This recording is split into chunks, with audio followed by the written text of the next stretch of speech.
Welcome to Resilience Redefined. I'm your host, Michael Ostrolenk. This show is about building better humans, institutions, and systems. On the show, I'll be interviewing many different experts from across many different fields, including human optimization, health and fitness, team building, mind-body medicine. In the institutional space, we're looking at different institutions and how we can create new ones, new models and maps, including in medicine, in education, in intelligence community, in law enforcement, in the military, especially in the special operations community. Thanks for being here and enjoy the show. Tony Blauer is a world-renowned self-defense and fear management expert and founder of Blauer Tactical Systems. With more than 4 decades in the combatives industry, he is best known for creating the SPEAR system, a behavioral-based self-defense methodology that integrates psychology, physiology, and instinctive human responses to improve survivability in violent encounters. His research and training programs are used globally by military, law enforcement, martial artists, and high performers professionals seeking to perform under pressure.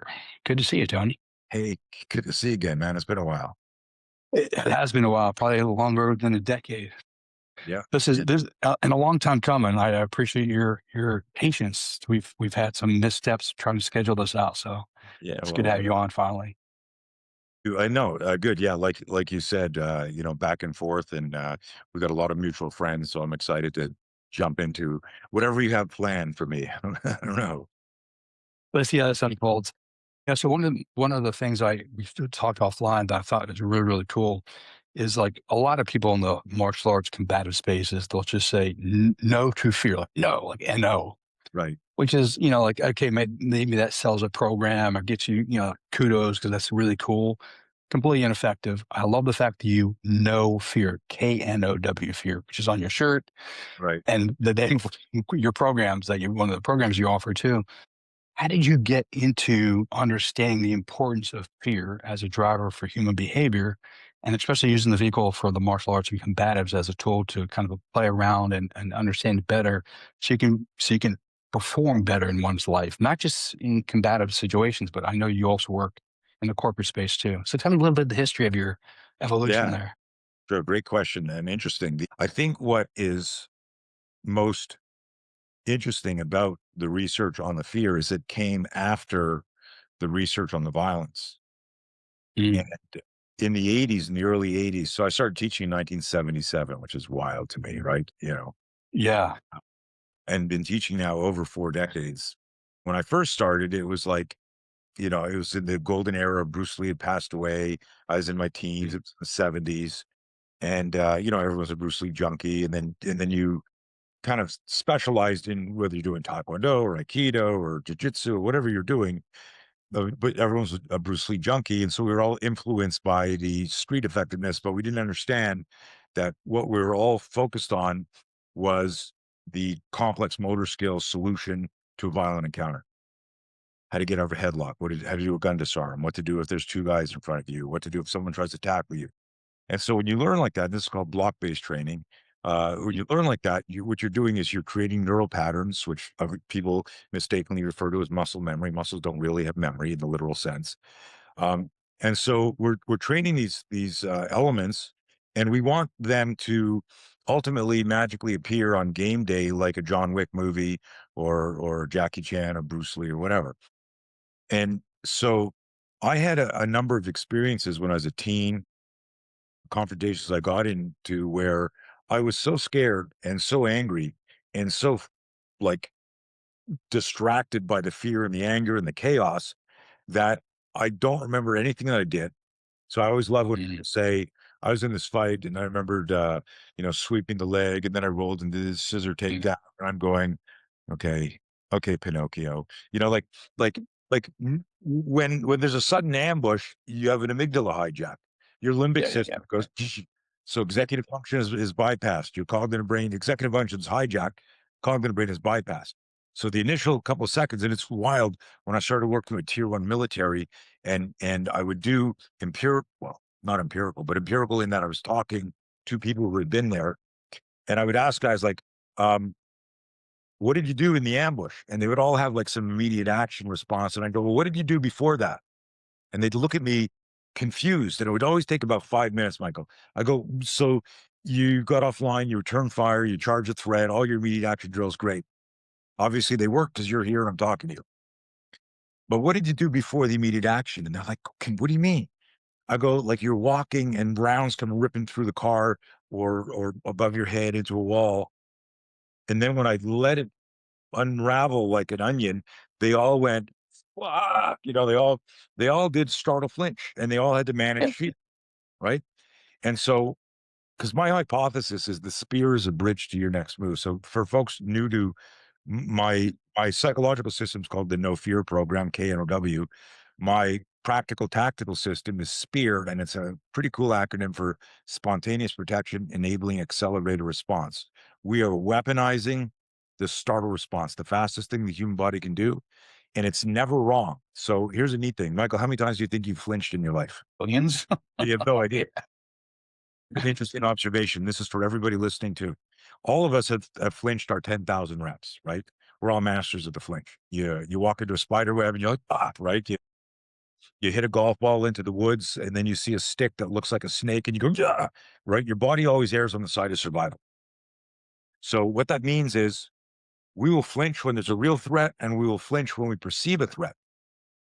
The unconscious mind has to perceive the threat. But here's the most fascinating thing about weaponizing our flinch. Of all the millions of times that you think you flinched in your wonderful life, how many times did you have a stimulus in front of you and say to your subconscious mind, holy shit, that's coming at my head really fast. I need you to flinch. I'll answer for you, zero. Yeah. So Yeah. so everyone listening to that, you've all flinched, right? Snake, dog, person, someone walks up behind you, you're distracted, and you're boom, those hands come up. A lot of times we laugh at the flinch because it was accidental. And then we're like a little bit embarrassed. But your survival system actually deployed a biological airbag to protect you because it perceived a threat, right? So if you knew the person was going to sneak up on you, you'd go, yeah, nice try. But when you're surprised, the startle flinch, hands come up, cover the head, protect the head, command center, push away danger.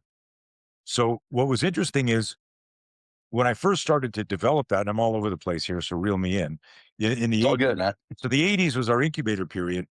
And I started to figure out how to convert the flinch. I call it now how to weaponize it.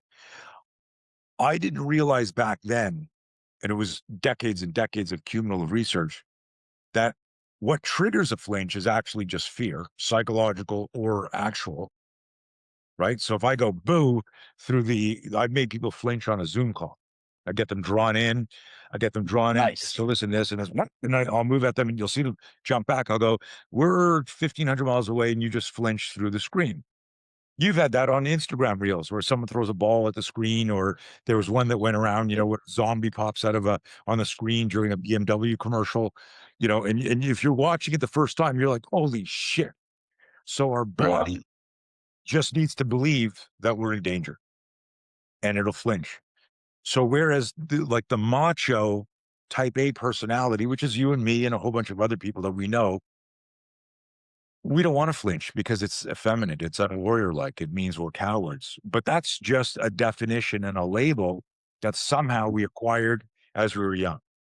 When I grew up in the 60s and 70s, I was and how I own this space. And I would love people to really do some research on our fear management program because I train psychologists in our program. Mm. I've, one guy, this guy, Dr. Jeff DeTesso, and I meet all these people through self-defense, right? This guy's a Krav Maga instructor, came to my certifications and came to me at uh, comes to me at the seminar. He says, hey, this is good therapy. Like our whole mindset. Oh, yeah. Yeah. And I'm like, okay, dude, thanks. Get back in line. I'm doing stuff, right? Like, I don't know what he means, right?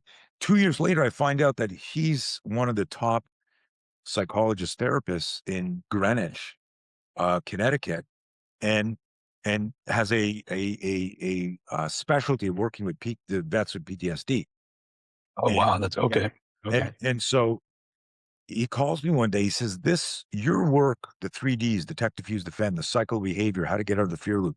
He said, your work is more effective than for this category of person than anything I've learned in 20 years of psychology. And I said to him, Michael, I said, holy shit, Jeff, That might be the greatest testimonial I've ever heard. Too bad I can't use it. And he said, why? I said, well, I mean, you're a doctor and you have a practice. Why would you? He says, no, use it. It's true. It's like, it's on my main no fear page, right? Nice. Nice. Been Yeah. there for like, over 10 years. Pointing out here is like, I'm making a joke. I'm not a therapist, but I play one on Zoom. Is this material just works because I'm not trying to, make people feel obsequious. And I use that word on purpose because no one knows what it means. But that's what happens when we go to certain types of therapy. We're not made whole because we need the therapy to continue. And this is like there's some amazing therapists out there, but it's like you go to a chiropractor now and they offer you, do you want 1 session, 10 sessions, 30 sessions, or lifetime? Here's a lifetime deal, right? And I go like, if someone's offering you a lifetime deal, they have no intention of making you better. Yeah. So someone will go, how long will it take me to flip the switch on fear? I go, I don't know. It could be one class. You might want to work with me for years. I've had people I've been training for 20 plus years, and they're always making notes and getting stuff out of it. They're not there in Mhm. therapy. They're just in training, right? Right. Understanding the brain and how it works and why it works. So now back to your question, how did this start? I was teaching, Yeah. I was teaching people how to manage violence. And so I tell people I've been studying violence, fear, and aggression for decades. But the fear management part only happened in the early 80s when I developed a drill called the panic attack. We since dropped that name because not everyone was having panic attacks back then, right? Mhm. It was me just like making a joke saying we did it was literally Fight Club before Fight Club. We put on Kyokushinkai plexiglass helmets, Taekwondo chest guard, hockey gauntlets. I grew up in Canada, baseball shin guards, and we just beat the fucking shit out of each other. And it was Fight Club, but with a twist. First of all, we recognized that we had to go to work the next day. People would come in, different professions. So having your nose inside your face or a black eye wasn't a good thing. Those masks were used in knockout tournaments in Japan. So you could drop Mhm. somebody, you just wouldn't split their face open. The other thing is the twist was, and this was inspired by a fight that one of my students had in 1980, this kid Mitch. I wrote about it on my Substack feed. If you Google Mitch got dropped, it was just like I'm 20 years old at the time, he's 15, and he gets dropped with this left hook by a bully in school. And while he's telling me what happened, I described it like the god of self-defense hit me with a lightning bolt. I'm 20 years Mhm. old. And I was like, holy shit. And I taught him, I was a good boxer, been like virtually absorbing any Bruce Lee Jeet Kune Do stuff. I was studying, I had wrestled competitively. My main martial art that I was going to every day that I could was Taekwondo. So I had this really Okay. All right. epic foundation, like wrestling, kicking, striking, Mhm. no philosophy. What was I teaching him, Michael? I was teaching him all the physical stuff. And so we're sparring, but if I came over to your house and I said, let's spar, it's consensual. If I rang the doorbell Right. and you went, Tony Blauer, and I went, Michael, bang, and I hit you, you get dropped in the doorway because you thought I was going to ask you for a cup of sugar on your new neighbor. I always make this joke. I wrote this article um, uh, after Chris Rock got smacked by Will Smith. It's a great Sure. article. You should read it. It's in my Substack. And I really break down the neuroscience behind this, where I Mhm. say my gardener, my UPS driver, and they're not mine, but the ones that come to my house, the um, Amazon, all of them could murder me easier than any bad guy. Why? Yeah. So they're in my comfort zone. They're in my circle of influence and trust. I see Yeah. them once a week. The Amazon driver I see every fucking day. Thanks, honey. But he could literally walk up to me and go, I need you to sign this, and then stab me in the fucking neck and run in the house. Right. Right. And I explained, so I was like, how come, was it stage? Was this what I break down that if somebody as famous as Will Smith walks up on stage to you, your brain is going, what the fuck, what the fuck, what the fuck? Your body isn't picking up intuitively the danger. So in one of our courses that we lovingly call Be Your Own Bodyguard, right? Mhm. Mhm. It's a 1 day self-defense course taught with the same precision and elegance of a tactical first aid course. And why do I say that? Because if you ask a martial artist, um, with any experience, can you learn self-defense in a day? They will say, after they finish laughing, no, absolutely not. Because they are mistaking self-defense with martial arts. Yeah. Right. Right. You can learn how to save somebody's life in a first aid course in a matter of 3 or 4 hours. Yeah. Paramedic teaches you, stop the bleed, put on tourniquet, melt the mouth, CPR, here you go. So if I said, can you learn open heart surgery in 4 hours? No. Can you save a life in 4 hours? Yeah. Self-defense is closer to like a car accident where somebody who's learned a little bit can save a life by applying a tourniquet, applying some pressure, doing something where the paramedics get there. Their job again is to buy time to get them to a doctor who's then using it. It's this escalation of equipment and knowledge. Self-defense isn't a John Wick or Jackie Chan. It's not an elaborate fight scene. A lot of people don't realize that. And I realized that really early in my career. Mm. And when Mitchell got dropped, I was teaching him, he was gotten good at sparring and slipping and doing all this stuff. But when the fight happened, it was this close. The guy was poking him, going, what are you going to do? What are you going to do? And, there was verbal assault, and then there was a distraction, and then a fucking left hook. And when Mitchell told it to me, that God of self-defense, I went, oh my God, we teach self-defense wrong. I was speaking collectively, like I had this epiphany. And what I realized is we don't talk about the scenario. We pay it lip service. Let's say you're walking and a guy comes up to you. Here, get me in a headlock. And like the fight always starts with the counter to a move you agreed to do. That's not how the brain processes shit. It's Right. just not Right. how Right. neuroscience works. And so I didn't know all this before MRIs and everything. I developed a system that over a decade later, there was more and more research on neuroscience and MRI that supported everything that I had done intuitively through what I call my laboratory back in the 80s. But one thing I noticed, and this is the thing that developed the No Fear program, immediately in the room when Mitchell told me, I was giving him a private lesson at his home, when Mitchell told me, yeah, he just sucker punched me out of the blue. I go, like, nothing happens out of the blue. Incidentally, in our BO and bodyguard class, in the opening lecture, one of the things we share is this is a fact. Every victim of violence that I've interviewed who lived to tell the tale said they had a bad feeling before the Yeah. attack. So that's 100% of the time. So think about this.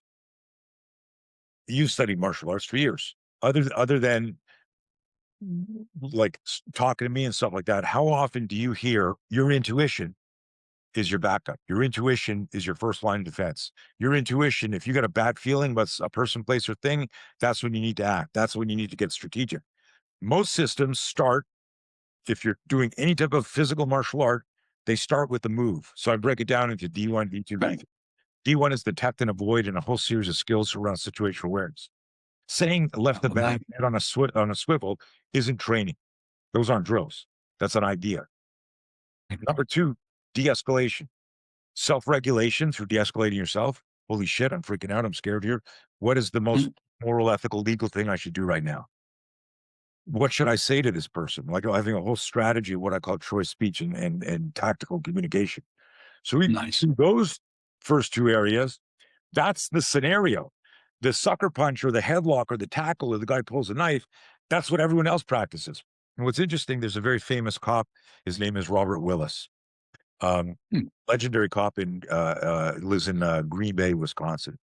And he saw me teaching in 1995 at the American Society of Law Enforcement Trainers Conference. He saw me teaching and he comes up to me. He says, "You teach the 3 seconds before the fight everyone else teaches." And I was like, say that again? He goes, "You Yeah. teach the 3 seconds before the fight, everyone else you do, where the flinch happens, where the fear happens, where, you've seen this, like a guy, drop it, drop it, drop it, can't get his gun out of his holster, can't make a move because emotional, psychological fear can lock up the system. A fear spike is like a stovepipe in a pistol. You can have your weapon. You can know what the threat is. It could be a deadly force situation. You want to pull the trigger, but you don't recognize there's a jam. So you can have all this training, and this is what I was Yeah. intuitively figuring out, that all these people have all this training, and then they're in a situation and they're like hesitating, or they're choking, or they're in our class we asked the difference what's between choking and freezing. What's the difference? Is it semantics? A lot of people say semantics, and I say no. An untrained person freezes. They don't know what to do. A Okay. trained person chokes. You struck out, but you're a good hitter. Pressure of the game got you. You choked. Sure. Okay. It's related to an emotional psychological distraction, and that is psychological fear. So the big thing that we did in our program, because everyone, when they talk about fear, says fight, flight, freeze, and tonic, Right. toxic Right. immobility, big fancy names that make us feel obsequious. We're like Googling the phrases during the consult. Your time is up. Come back next week. Where I made it Ernie and Bert idiot-proof Sesame Street. Like, and what I said right away to people, hang on, I need a swig. I said, look, you're in the fear loop. It's okay to be in the fear loop. The first time someone said it's okay to have fear. My mother never told me that. None of my coaches told me that. None of my martial arts instructors told me that. My ski instructor never told me that. Nobody ever That's said, what I was saying. That's so important that you're not to just say no, no. You yeah. just say can or W, because I would find that just say no, no is a very immature, bravado, not useful approach. But But a but lot but of it combatives martial but it arts do but take it that. goes and it went a long way. It served a purpose. There's, the No Fear Company was an adrenaline brand, right? The X Games, Mm, I don't mm, you mm, mm. probably had a bunch of their shirts. I had every one of their shirts because I wanted to live with no fear. I wanted to Yeah. believe that was a place you could get to. But there's always a stimulus or a scenario outside where you feel comfortable. And now you go, man, that's my comfort zone. Mm, But if it's too fast or too soon, that's the holy shit zone where we turn and we look at something and go, holy shit, what am I going to do here? You can stress inoculate to repetitive stimuli. mm, mm. But what doesn't happen is the brain, the optic nerve, the way it processes stuff, it needs to understand there's got to be context, which is why Uh, when I first started seeing this is like working with these tier one guys, full-time SWAT teams, military groups. And so I developed the whole cycle of behavior, which is the kind of like a script map for getting out of the fear loop in the 80s, made it like 1985. And I'll finish this story real quick. We started doing the Fight Club fighting, right? And I would notice like guys would come in, cauliflower ears. It was like literally you would sign up and it was like a 2-day course. And Sunday was a culmination exercise. But it was like, it wasn't my students, just my students. Because people could just come in, a street fighter, a cop, or whatever. Mm, You would judge a book by its cover. A guy would come in, cauliflowers, big guy, scar on his face. You go, this guy's gonna he's gonna blast somebody, right? And then he would tap out first, or give up, or run away. Mm. And then you'd see like some girl sitting in there, teary eyed, and I go, hey, you know, Kathy, you're up next. And she's like, she'd put her helmet on and she'd get in there and fucking go berserk like a honey badger. Mm, No technique. Only you come to learn that she was a rape victim who was there for cathartic mm. purposes. Her intuition said, you know, I need to learn how to protect myself. Right. And that's not for everybody, but it was for her. But what I realized watching all these different uh, body types was it wasn't the body, it was the mind. Yeah. The mind navigates the body, right? You don't go for a run because your quad said, let's go for a run. You go for a run because you go, oh, fuck, I can't believe I agreed to go for a run today or committed to go for a run. And you mentally get yourself, together. You put your shoes on, you Right. decide. So it's the same thing of not quitting, of not giving up. It's the same thing of uh, managing violence, managing a relationship problem, managing finances, managing your business.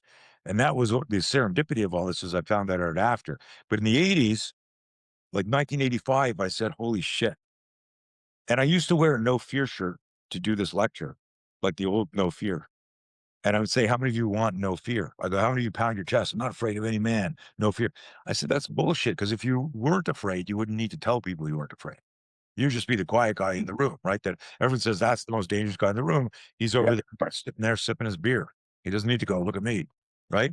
Yeah. And so, and it's so nuanced and so elegant the way the brain does it. It never occurred to me. This is a line right out of our program. You can't be brave if you're not afraid. The Mm. primary ingredient of courage is fear. I love saying that, right? Because Yep. it makes people stop.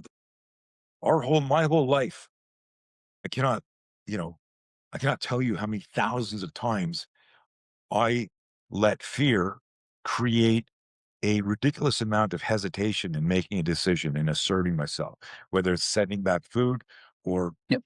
firing somebody or getting Yep. out of a relationship. It's crazy, man. But anyway, I mean, I'll keep going. I got a lot of rabbit.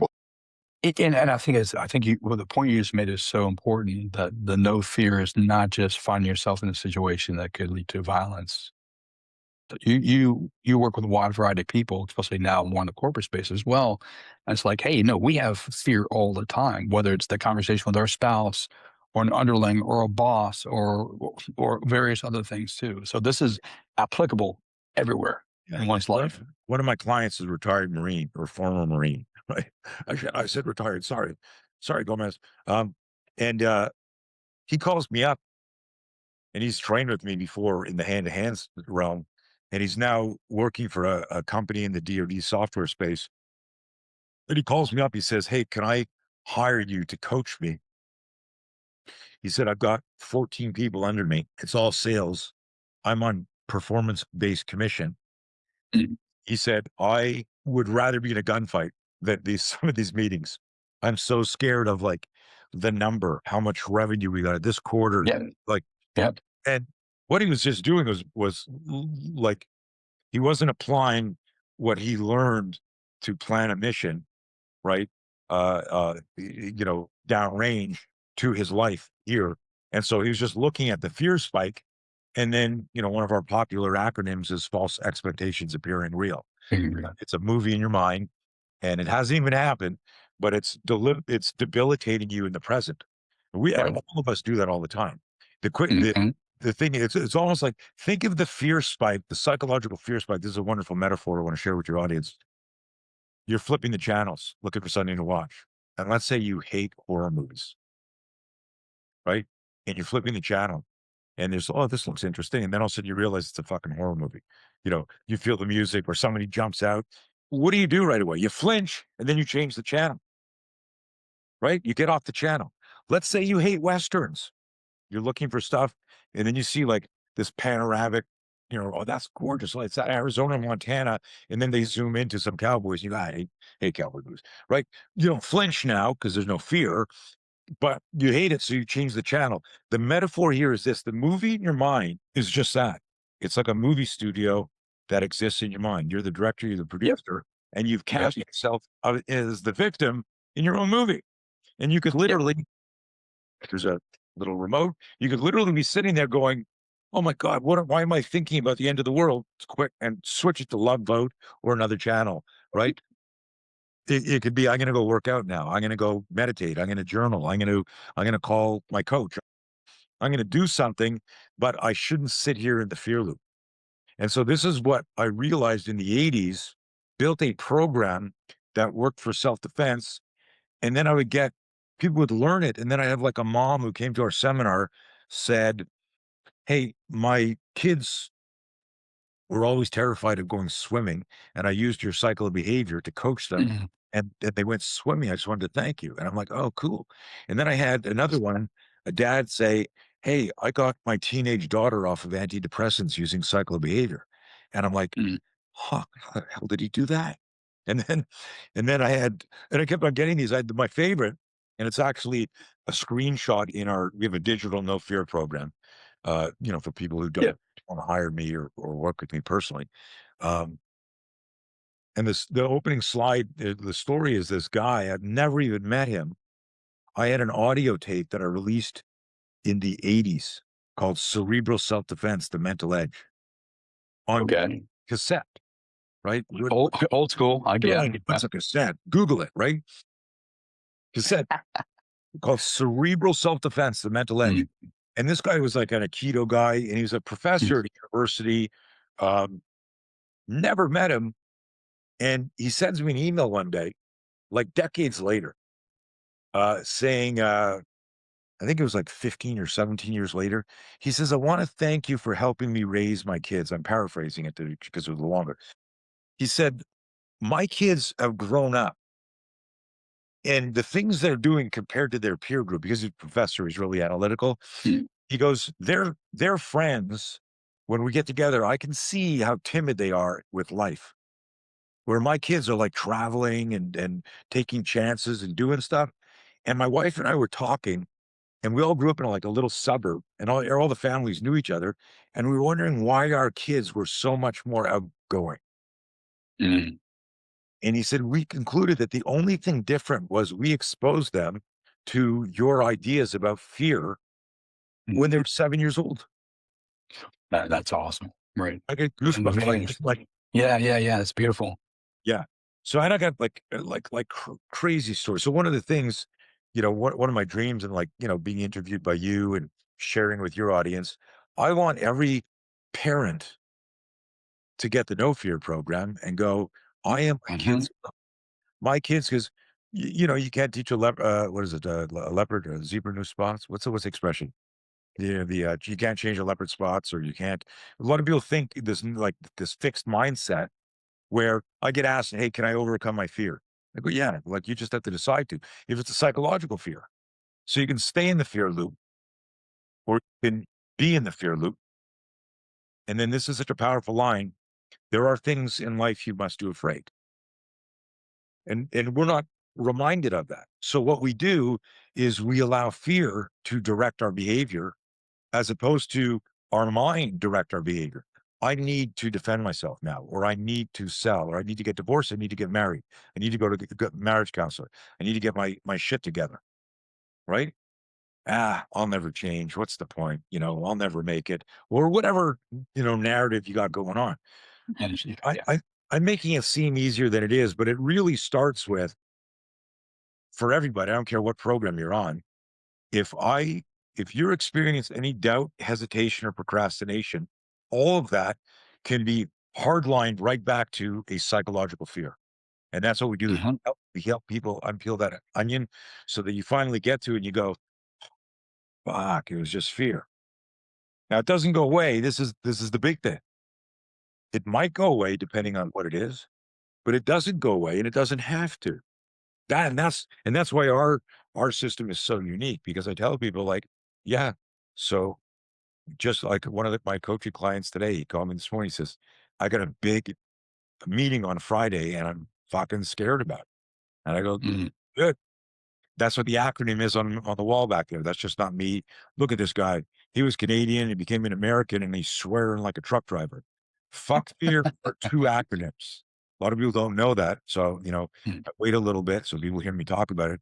The fear acronym is false expectations appearing real. It's a movie in my mind that's making me hesitate. The fuck part is face it, understand it, control it, know it. So when I I say love fuck that. fear, Okay. yeah, it's I've got to Yeah. face it, not going away. I Yep. need to understand it, Yep. right? And then I need to control it, implying that I could come to you. Like, let's say I want to buy you out. We have a company together, but we're best friends, and I know it's going to get crazy.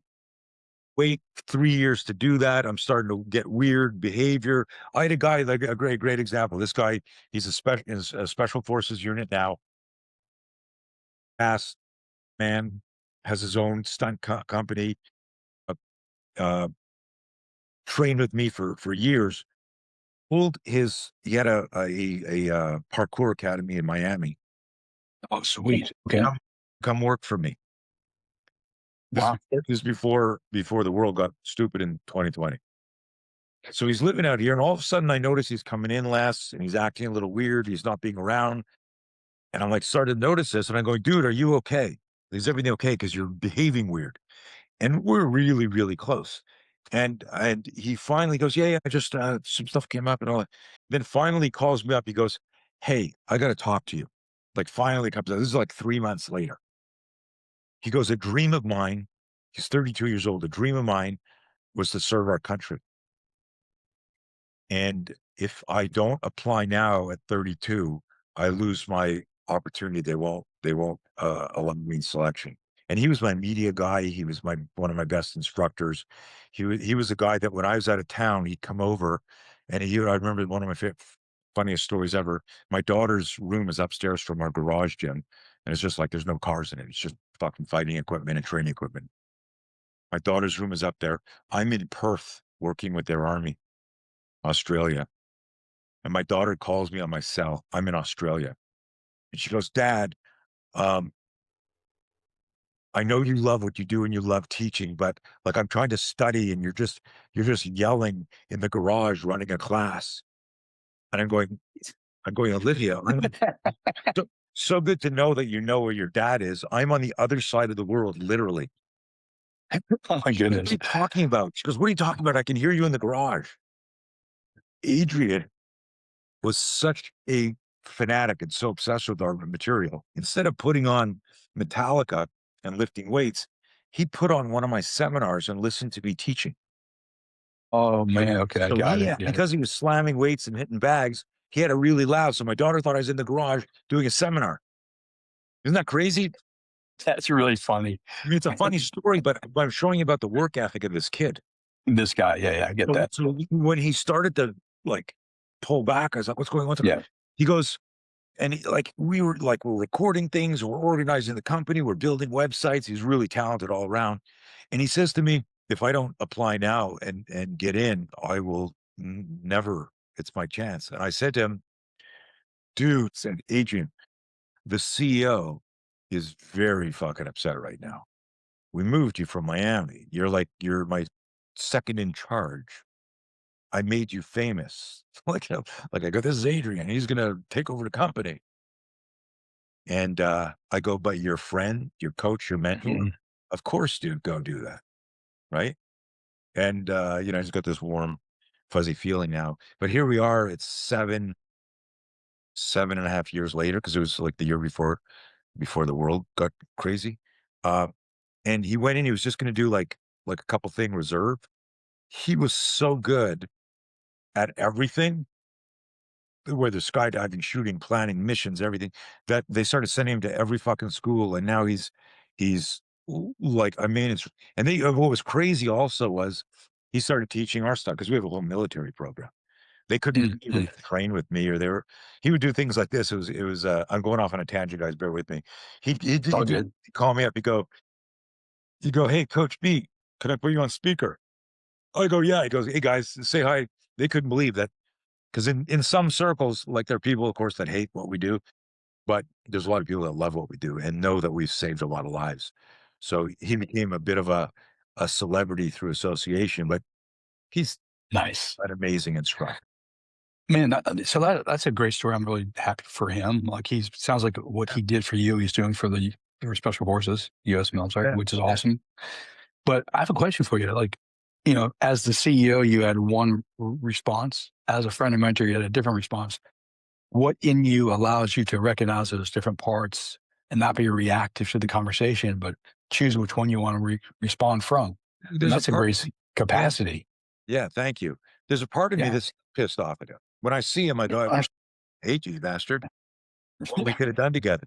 But he's married. He has a kid. His stunt business is doing well. He's not like a classical reservist. He does a lot of operational stuff or training stuff on a semi full-time basis, but he's allowed to go, plan things. So he's in the movie business, which was an original love. He's teaching fighting and everything. So how could I not be super happy for him? We stay in touch. Every so often, he'll come to an event and film and be there. And last year we ran a big event in Vegas, and I made him teach, and Nice. Oh, nice. he Nice. was blown away. He's still famous. Um, uh, but you asked me what was the capacity or whatever. It's it's it's really recognizing, comes back to the whole no fear system, that That's what I was, if yeah. if I couldn't let go, it's because it wasn't like, "You have an NDA and you have a non-compete and you said you had a contract." If I said to you, "Why are you freaking out?" You go, "Well, I know." "No, but why are you freaking out?" If I got to the core of it, I go, "I'm scared I won't be as successful as I thought I was gonna be without him." That would be the only thing. "I'm afraid I can't do this without him. He's the only person in the world to do that." We've all broken up with, are you happily married by chance? No, divorced. Okay. Are you seeing anyone? Yeah. Yeah. Good, good. Are you happy? I'm very happy. Yeah. Good. Happy. You can edit this part out just in case. Just kidding. So, but think about, how old are you now? 55. 55. So I'm 65. Think about how many times, go back to your teens, to your 20s, to your 25. Think about how many times a girl broke up with us or things fell apart and we were like, this is it. I'll never meet anyone like her. And then we meet somebody and we're like, who? Right? Yep. Yep. So if you don't know manage fear, you have this like scarcity mindset of, Yeah. so in the business sense, in the relationship sense, in the money sense, in the violence sense, it's all, the faster you can identify what the fear is. So fear of the unknown is cloudy and chaotic. Yeah. Fear Yeah. of the known is specific, and you can create a strategy to Yeah. confront fear of the own of the known. And just Uh, because you have that fear identified doesn't mean the fear goes away, because the danger could still be there. But now we know what it is. And I got a billion success stories. So for me, when Adrian said I'm leaving, I was like, and what I said in the same thing, hey, CEO is fucking pissed. Your friend, your mentor, your coach, go for it. Yeah, you got to do it, man.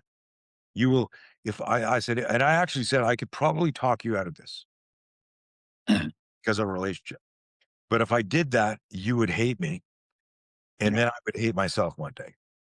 And so go do this and good luck and stay in touch. And, and that was it. When I got off, I was like, fuck, right? Yeah. Because Yeah. because I hadn't done the self-therapy, the self-awareness of what's Mhm. going on. And it was like, I really thought that Adrian would be the guy that I could groom to run the company and take it over. Yeah. And he could have, right? He's an entrepreneur. Um, but life had other plans. And so, you just, when you identify what it is, that in our fear loop, we have one of the pathways. Everyone wants to hit the flow state. How come I feel good? How come I'm not in a flow state? How come I'm not? Because there's a duress path, and that's another road that follows the same direction as due north, the metaphoric. This is where we want to go, but you're worrying about the future. That's normal, right? So, like, if there's no way a part of you isn't going, I wonder if things are going to work out with my new girlfriend. Oh, do you know? Are you ever going to get married again? It's not something discussing this very moment. Yeah. Right. But what's going on here, and I'm putting you on the spot, is That's fine. if you asked me, I had my company stolen from me in 2010. Oh, geez. Yeah. $12 million company. Just like Holy shit. found out on a Friday, hired a lawyer on Monday. A week later, I dissolved the company. Inside job. It was horrible. It was Okay. horrible. Um, if you asked me for the 10 years after, will you ever have another partner and give anyone equity? Yeah. I'd have said, fuck, no way. Fuck now. Okay. Yeah. Yeah. Yeah. Right. Right. Now I go, it depends. Right. I've Yeah. gotten over it. I've rebuilt it. I've gotten bigger than I was. I've got a better team around me, but it took me years of going through the trauma. But so one day, I go, hey, have you, that girlfriend we're talking about? Yeah, we got married, we got 2 kids. But like, if something's really close, like right after your divorce, hey, would you ever get married again? Like, whoa, whoa, whoa, whoa, whoa, whoa. Like, and what I'm explaining is these psychological fears Yeah. effect on decisions we make. Actually, yeah, I think that's awesome, and it's great to put in the relationship context to answer your question. It's funny because my father asked me the same thing Huh. many months, maybe a year ago. I'm like, I'm not against getting married. I just have no plans for it at this very moment.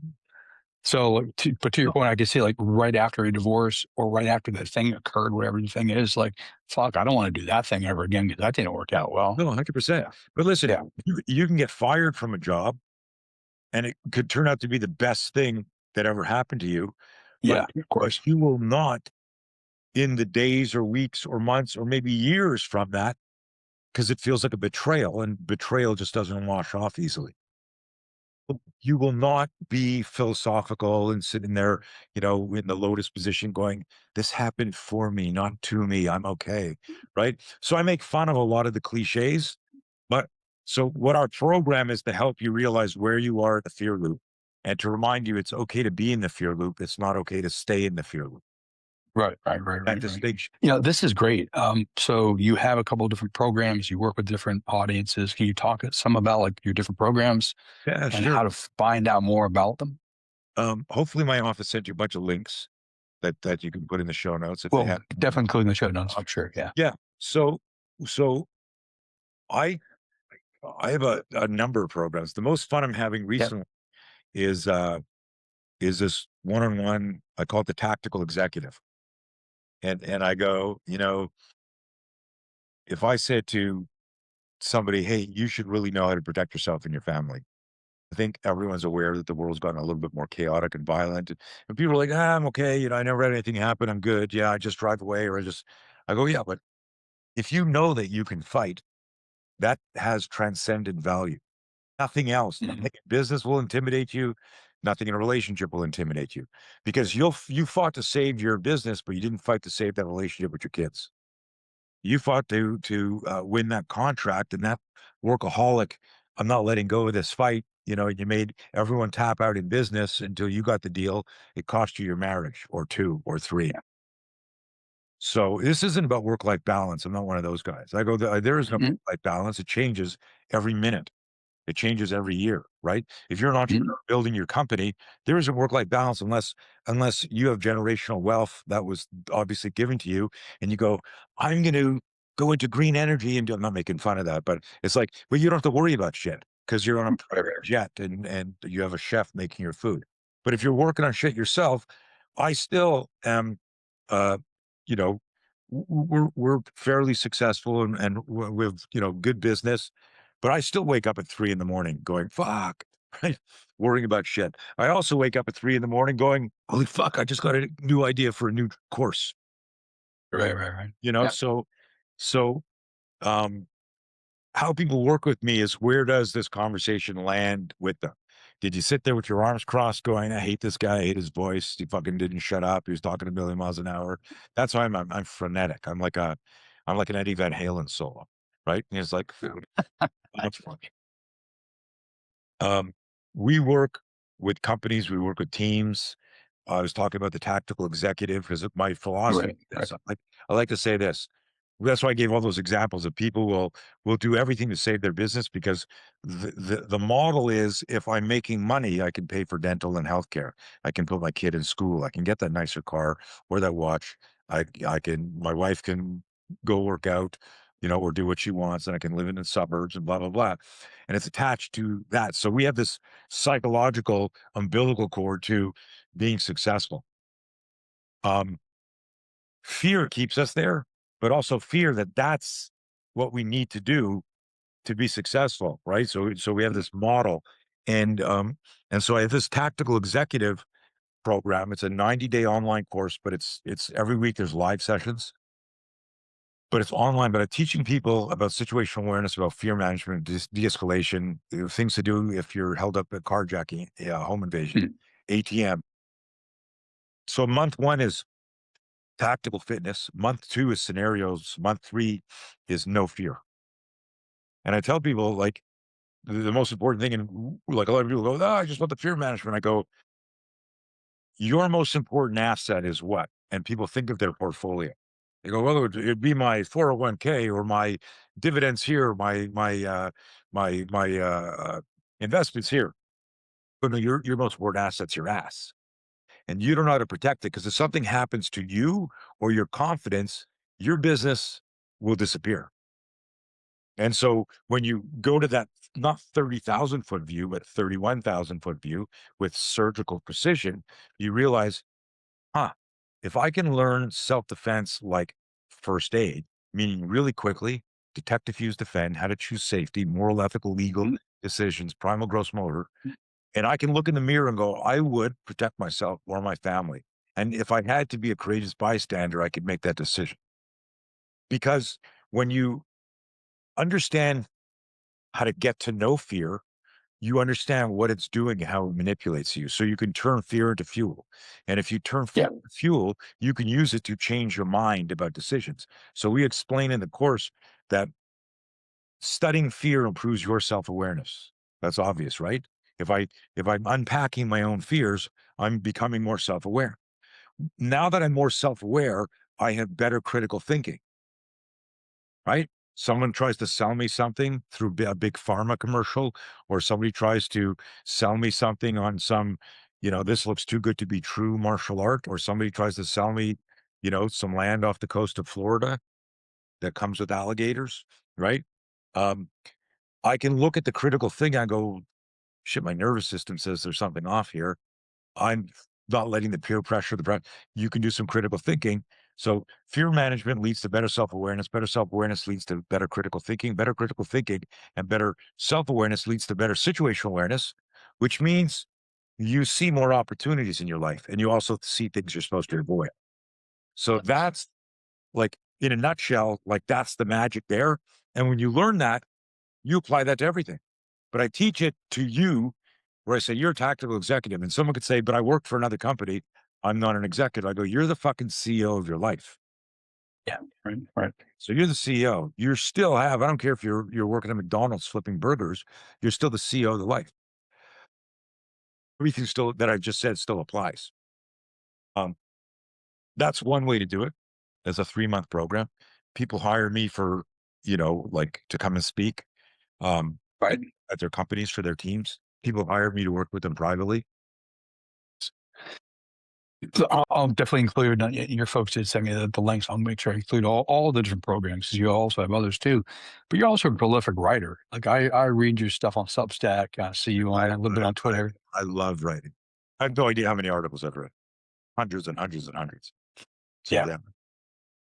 So how can where can people like on Substack? Just under your name, Tony Blauer, Twitter Yeah. under Tony Blauer. Like where do they find Yeah, you? if you just Google Tony Blauer Substack, I think it's substack.com//Tony Blauer. Nice. Okay. Yeah, yeah. Definitely encourage people to check out all your programs too because they're amazing. But also your writing. Like I definitely enjoy every time you put out a new article. I appreciate It's that. very timely too. Yeah.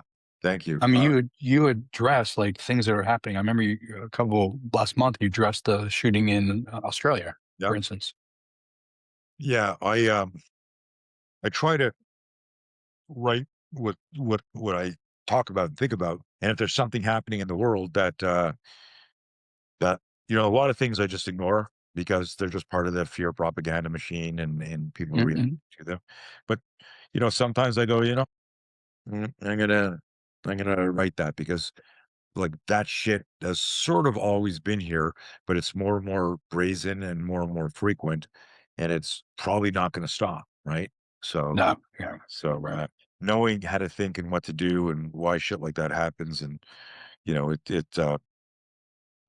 some just sometimes just like these days, being a courageous bystander can land you in jail.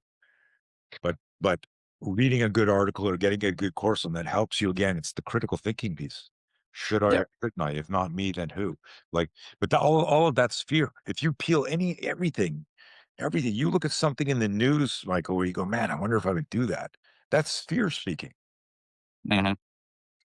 It's very interesting. Yeah. Well, that's what I was saying at the very beginning of this conversation. Like the vehicle in originally was martial arts and combatives, but like you've expanded to a whole bunch of other vehicles because the message is no fear. Like it doesn't matter where the entry point is. It's valuable in any area of one's life, including for self-defense purposes, obviously. Yeah. The thing, and so I learned that, and the gift of it was through understanding and helping people manage violence, and then I Yeah. realized, holy shit, like this is way bigger. And now, so we have all these different courses: ground fighting, gunfighting, multiple assailant courses, operator course, defensive tactics instructor, all this shit.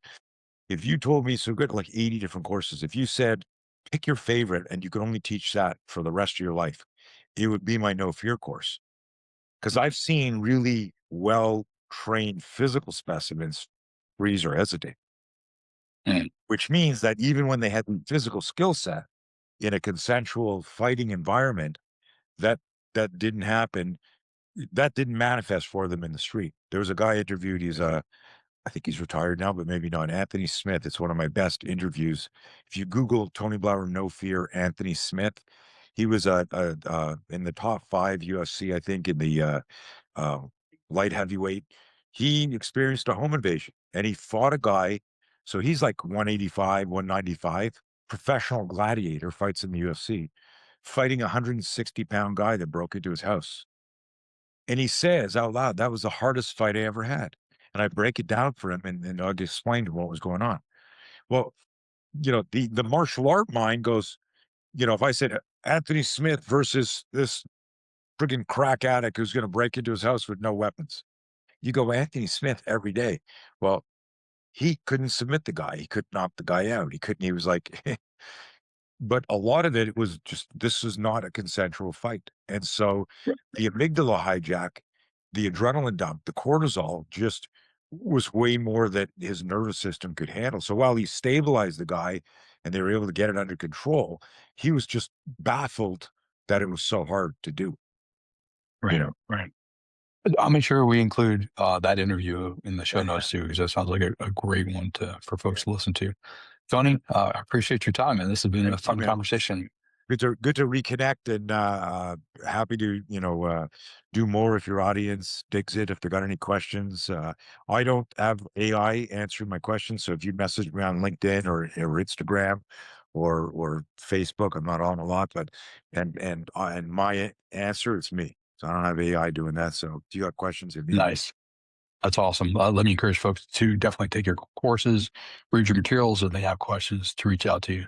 Thanks, Tony. Thank you, buddy. Be safe. You too.